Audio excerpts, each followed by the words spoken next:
अस्सलाम वालेकुम बच्चों। तो आज की मेरी ये वीडियो जिस मौजू पे होने वाली है वो है, उसका नाम है हिस्सा गज़ल। तो आपकी 9th क्लास में जो हिस्सा गज़ल है उसमें पहली गज़ल जो है वो मीर तकी मीर की है।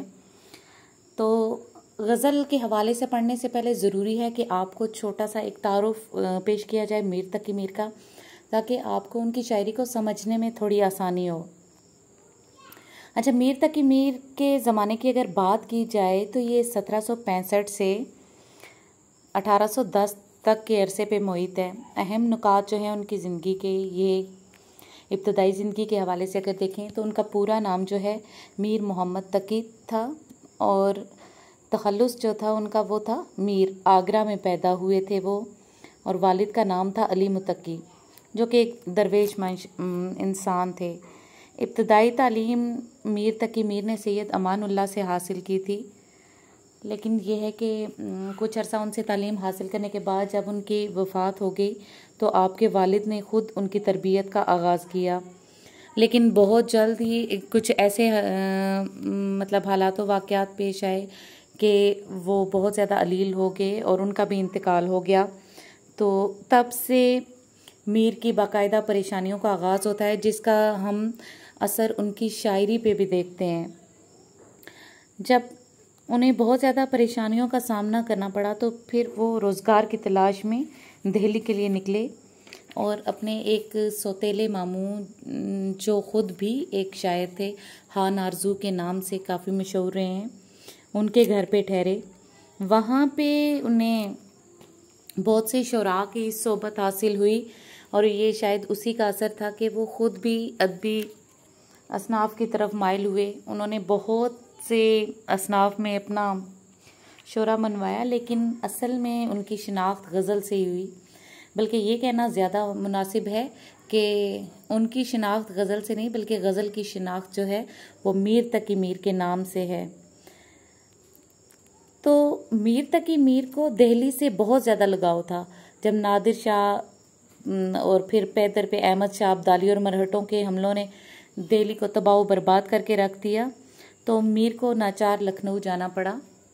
हालांकि वो इस चीज़ के लिए राज़ी नहीं थे और उनका दिल रोता था दिल्ली की तबाही और बर्बादी को देख के, और इसका अक्स उनकी शायरी में भी बहुत हद तक नज़र आता है। तो वो जब लखनऊ गए तो वहाँ के नवाब आसिफुद्दौला के यहाँ उन्होंने मुलाजमत इख्तियार की, लेकिन बहुत ज़्यादा मराहत मिलने के बावजूद भी वो अपने दिल को वहाँ ज़्यादा देर रहने पे माइल ना कर सके, इसलिए वापस दिल्ली चले आए और अपनी बाकी मानदा ज़िंदगी थी उन्होंने दिल्ली में गुजारी। तो ये था कुछ उनका ज़रूरी तारुफ जो मैं ज़रूरी समझ रही थी कि आपको दूं, क्योंकि मीर तकी मीर की शायरी पे उनकी ज़िंदगी के गहरे असरात मुरतब होते हैं, और इसलिए अगर आप मीर की कोई भी गज़ल पढ़ रहे हैं तो ज़रूरी है कि थोड़ा सा उनके पस मंज़र में देख लें, तो आपको आसानी होगी, तशरीह में आसानी होगी, और उनका जो गज़ल है या कोई भी सिन्फ है उसका वो मरकज़ी ख्याल समझने में भी आप आसानी महसूस करेंगे। अच्छा, मीर को ना खुदाए सुखन भी कहा जाता है, क्योंकि उनकी ज़ुबान बहुत सादा, शुस्ता और पाकीज़ा थी। उन्होंने सादा बयानी को हमेशा अपनी शायरी में अमली तौर पे अपनाए रखा। तो आज देखते हैं इनकी पहली गज़ल जो 9th के सिलेबस में भी शामिल है, तो उसके हवाले से अभी वीडियो स्टार्ट करते हैं। अच्छा, ये है पहला शेर है इसका। उल्टी हो गई सब तदबीरें, कुछ ना दवा ने काम किया, देखा इस बीमारी ये दिल ने आखिर काम तमाम किया। जैसा कि मैंने पहला शेर पढ़ा तो आपने महसूस किया होगा कि इसका पहला मिसरा, इस शेर के एक हिस्से को मिसरा कहते हैं, तो इसका पहला मिसरा और दूसरा मिसरा तकरीबन मिलते जुलते हैं, यानी उनके आखिरी अल्फाज जो हैं वो मिलते जुलते हैं। ठीक है। अच्छा, जो अल्फाज बार बार जिनकी तकरार हो रही हो शेर के पहले, दूसरे, तीसरे, चौथे, पांचवें मिसरे में जो बार बार दोहराए जा रहे हो, ठीक है, गज़ल में या नज़्म में, उन्हें कहते हैं रदीफ़। अक्सर ऐसा होता है कि गज़ल के तमाम अशार जो होते हैं उनमें रदीफ़ होती है, और अक्सर ये भी होता है कि जो मतला होता है उसमें रदीफ इस्तेमाल होती है, लेकिन बाकी के अशार के दूसरे मिसरों में वही रदीफ इस्तेमाल हो रही होती है। तो जैसा कि उल्टी हो गई सब तदबीरें, कुछ न दवा ने काम किया, देखा इस बीमारी दिल ने, आखिर काम तमाम किया। तो इसमें जो रदीफ है वो किया है, और काफिया भी इसमें इस्तेमाल हुआ है, जैसे काम, तमाम, फिर आराम, पैगाम, बदनाम, शाम, खाम, इस्लाम। तो ये जो सारी चीज़ें हैं, ये सारे अल्फाज, हम आवाज़ अल्फाज भी हम इन्हें कहते हैं, और काफिया भी। और अगर रदीफ का हम लफ्ज़ी मानी देखें तो घोड़े पर पीछे सवारी करने वाले को रदीफ कहते हैं, और काफिया का मतलब है पीछे आने वाला। ठीक है, इन दोनों चीज़ों का भी तारुफ आप अपने जहन में रख लीजिए। तो मतला गज़ल के पहले शेर को कहते हैं जिसमें काफिया और रदीफ का इस्तेमाल होता है, और मक्ता कहते हैं गज़ल के आखिरी शेर को जिसमें शायर अपना तखल्लुस इस्तेमाल करता है। पहले शेर की तरफ चलते हैं। तो जो भी मैंने पढ़ा तो इसका तो बच्चों, अगर हम बात करते हैं पहले शेर की मरकज़ी ख्याल की, तो वो कुछ यूं होगा कि इश्क एक ऐसी बीमारी का नाम है जो नाकाबिले इलाज है, और वो इंसान को तबाही के धाने पर पहुंचाने का ज़रिया बन जाता है। तो जी हाँ, क्योंकि इसमें अगर आपको एक दफ़ा इश्क की बीमारी लग जाती है ना, चाहे वो इश्क हकीकी है या इश्क मजाजी है, तो ज़्यादातर तो हमारे जो शुरा हैं उन्होंने इश्क हकीकी को ही अपना शार बनाया है। तो आपके ठीक होने के चांसेस नहीं होते, यानी कोई ऐसी सूरत नहीं है कि आप इस कैफियत से बाहर आ सकें। तो कुछ ऐसा ही यहाँ पे पहले शेर में बताया गया है।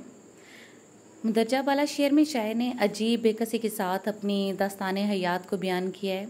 वो कहते हैं कि मुझे एक ऐसा संगीन मर्ज़ लाहक हो गया है जिसका नाम इश्क है, और इसका कोई इलाज नहीं है। जैसे जैसे मैं इसकी दवा करता हूँ तो ये मर्ज़ बढ़ता रहता है।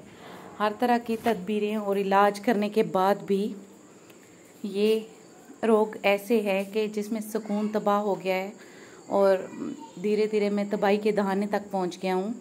और जैसा कि मिसरा सानी में लफ्ज़ देखा में ड्रामाई अंदाज जो है वो ज़ाहिर हो रहा है, इससे पता चलता है कि शायर को ये अंदेशा पहले से ही था कि वो जो है वो इस बीमारी से बाहर नहीं आ सकता, वो ठीक नहीं हो सकता, और इसका ज़िक्र वो अपने महबूब से भी कर चुका था।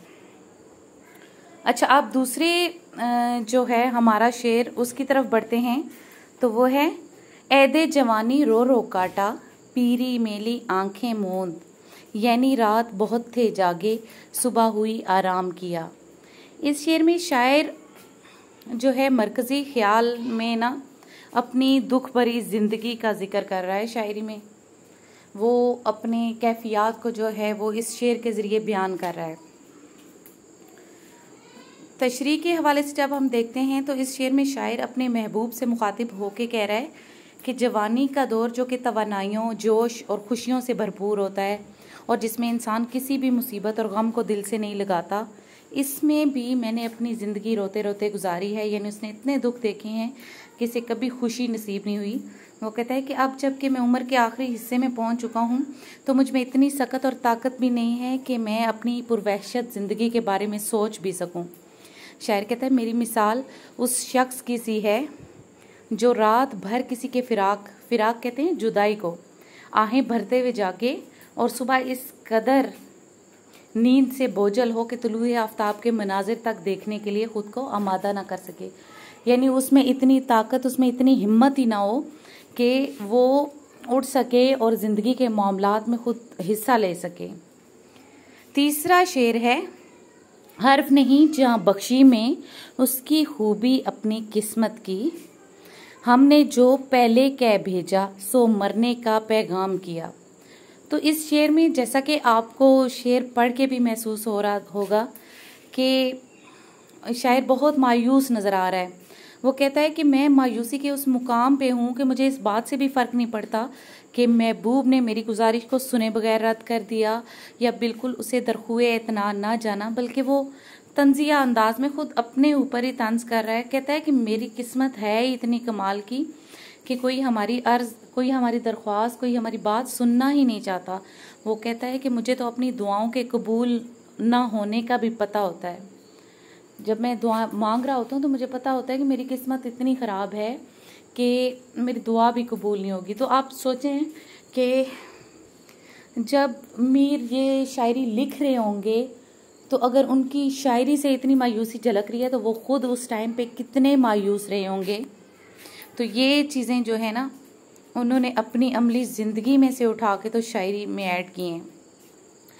नाहक, चौथा शेर है, नाहक हम मजबूरों पर ये तोहमत है मुख्तारी की, चाहते हैं सो आप करे हैं हमको अबस बदनाम किया। अच्छा, तोहमत कहते हैं किसी पे इल्ज़ाम लगाने को, मुख्तारी यानी खुद मुख्तारी यानी अपने हर काम में आज़ाद होना, अबस यानी बेमकसद ऐसे ही बिला वजह। मरकज़ी ख्याल है कि शेर में शायर ने अपनी ज़िंदगी की बेकसी और मजबूरी को बयान किया है, यानी अपनी इस कैफियत को बयान किया है कि वो खुद कुछ भी नहीं कर सकता।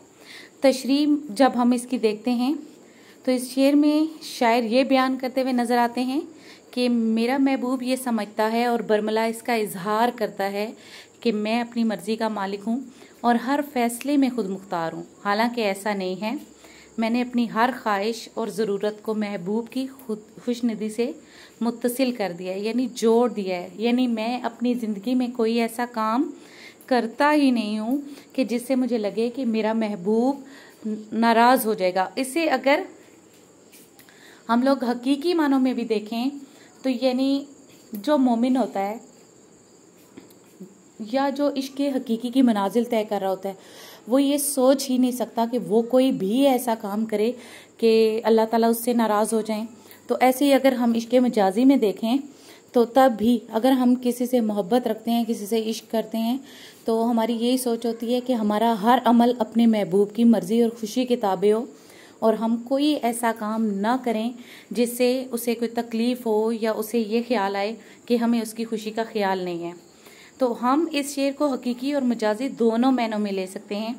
वो कहता है कि ये महज एक इल्ज़ाम है कि मैं खुद मुख्तार हूँ, दर हकीकत मेरी हैसियत एक कठपुतली किसी है। तो अगर हम भी देखें तो इस कायनात में हम लोग भी एक कठपुतली की तरह ही ज़िंदगी गुजार रहे हैं। हमारे इख्तियार में तो कुछ भी नहीं है, हम तो शुरू से लेके आखिर तक उसी के मुताबिक जीते हैं जो रोज़े अव्वल हमारी किस्मतों में लिख दिया गया था।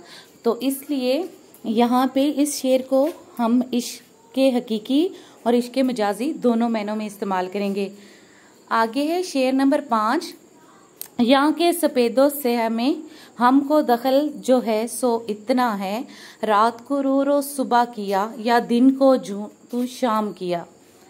यहाँ पे भी शायर इंतहाई मायूसी का शिकार है और उसका वक्त जो है वो जैसे रुक गया हो, काटने को नहीं कटता। तो तशरीह में शायर कहता है कि मैं एक बेख्तियार और बेबस इंसान हूँ। मेरी बेचारगी की हद ये है कि मैं अपनी ज़िंदगी के तमाम तर मामलात में किसी की मर्ज़ी का पाबंद हूँ। मेरा खुद पर कोई इख्तियार नहीं। मेरा बस इसी बात पे चलता है कि मैं रात बेकरारी में रोते हुए गुजारूं और दिन बेचैनी में काटूं।